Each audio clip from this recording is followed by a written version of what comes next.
દશેરાનું પર્વ નજીક છે ત્યારે અમદાવાદમાં રાવણના પૂતળાની તૈયારીઓ અંતિમ તબક્કામાં છે। ઉત્તર પ્રદેશથી આવેલ કારીગરો 10થી 51 ફૂટના રાવણના પૂતળા બનાવી રહ્યા છે। આ પૂતળા ગુજરાતના વિવિધ સ્થળો માટે તૈયાર થઈ રહ્યા છે। 35 કારીગરોની ટીમ દશાનંદના દહનની પરંપરાને જીવંત રાખવા દિવસ રાત કામ કરી રહી છે। દશેરા એટલે કે તો વિજયાદશમી ત્યાં છે ને એટલે કે અસત્ય પર સત્યના વિજયનું પ્રતીક। દશેરાનું પર્વ નજીક આવી રહ્યું છે, જેના ભાગરૂપે રાવણના પુતળાનું દહન કરવામાં આવે છે। રાવણ દહનની તૈયારીઓને આખરી ઓપ અપાઈ રહ્યો છે। અમદાવાદમાં રાવણના પુતળા બનાવવાનું કામ જોરોશોરોથી ચાલી રહ્યું છે, જેમાં ઉત્તર પ્રદેશથી આવેલા કારીગરો મુખ્ય ભૂમિકા ભજવી રહ્યા છે। અમદાવાદના રામોલમાં, આગ્રા અને ઉત્તર પ્રદેશના અન્ય ગામોમાંથી આવેલા કારીગરો વર્ષોથી રાવણના પુતળા બનાવી રહ્યા છે। આ કારીગરો દશેરાના 1-2 મહિના પહેલા અમદાવાદ આવી જાય છે અને ગુજરાતના વિવિધ શહેરો જેવા કે જામનગર, રાજકોટ, આણંદ, નડિયાદ અને વડોદરા માટે રાવણના પુતળા तैयार કરે છે। करीब करीब 5-6 साल से तो हम ही बना रहे हैं।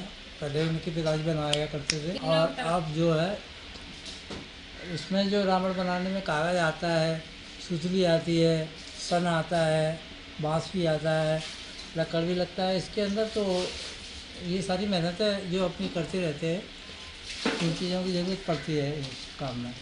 और फिनिशिंग कागज़ है, रंगीन है, फिर वो भी करना पड़ता है, रोगन है इसका, कई बार की मरम्मत कर जाती है इसकी।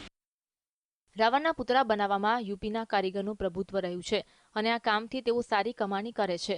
અત્યારે 35 કારીગરો આ કામગીરીમાં લાગેલા છે। તેમને મળેલા ઓર્ડર પૂરા કરી રહ્યા છે।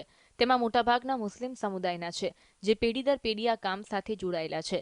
દશેરા માટે પુતળા તૈયાર કર્યા બાદ બાકીના મહિનાઓમાં તેઓ ઉત્તર પ્રદેશના ગામોમાં પરત ફરે છે અને ઘોડાગાડી ચલાવી, મંડપ બાંધવા જેવા વિવિધ કામો કરીને રોજીરોટી મેળવે છે।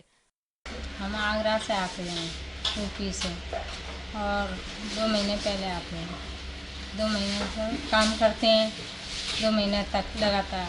तो एक रावण तो हो जाता है 5-8 दिन में तैयार। आते हैं 20-25 कारीगर लेके आते हैं। અમદાવાદમાં દશેરા પર્વ નિમિત્તે વિવિધ સ્થળોએ રાવણ દહનનું આયોજન થશે, જેમાં નાગરવેલ હનુમાન પાસે 51 ફૂટ ઊંચા રાવણના પુતળાનું દહન થશે। ખોખરાના મદ્રાસી મંદિર પાસે 45 ફૂટ ઊંચા રાવણના પુતળાનું દહન થશે, તો કર્ણાવટી ક્લબમાં 40 ફૂટ ઊંચા રાવણના પુતળાનું દહન થશે। ભાડજ મંદિરમાં પણ 40 ફૂટ ઊંચા રાવણના પુતળાનું દહન થશે। આ ઉપરાંત ઇસ્કોન મંદિર અને સાબરમતી સહિતના અન્ય સ્થળોએ પણ રાવણનું દહનનું આયોજન કરાયું છે। આમ અમદાવાદમાં દશેરા પર્વની તૈયારીઓ ભારે ઉત્સાહ અને પરંપરા સાથે ચાલી રહી છે, જેમાં ઉત્તર પ્રદેશના કારીગરોની કુશળતા અને સમર્પણ મહત્વનું યોગદાન આપે છે। યુપીથી આવતા જે કારીગરો છે તે ગુજરાતના જે વિવિધ શહેરોમાં જે રાવણના પુતળાનું દહન થાય છે તેના જે પુતળા છે તે બનાવતા હોય છે। એટલે કહી શકાય કે જે રાવણના પુતળા બનાવવાનું જે કામ છે તે કામ માટે જે યુપીના કારીગરો છે તે પ્રભુત્વ છે તે ધરાવતા હોય છે અને આ દશેરાના દિવસે જે આ રાવણના જે પુતળા છે તેનું દહન કરવામાં આવશે। ઝલક હથિયારનું GSTV અમદાવાદ।